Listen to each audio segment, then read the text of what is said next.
Welcome to our tutorial on how to send multiple photos with text in a Facebook chat on your PC using the latest update. Let's get started with the steps. Step 1. Begin by opening facebook.com in your web browser. Step 2. Next, click on the messenger icon located at the top right corner of the page. Step 3. Open any chat on Facebook where you wish to send the photos with text. Step 4. Look for the photo and video icon at the bottom of the chat window, positioned next to the text box. If you can't locate these options, simply tap the plus symbol next to the text box. Step 5. Select the photos you want to share and click Open. Step 6. Now, it's time to write the note or message you'd like to include with the photos. Once you're done, click Send or press Enter to send the message with the photos.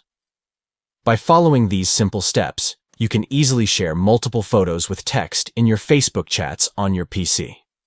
Add a personal touch to your conversations with photos and messages that express your thoughts effectively. If you found this tutorial helpful, don't forget to give us a thumbs up, share it with your friends, and subscribe for more useful tech guides. Thank you for watching.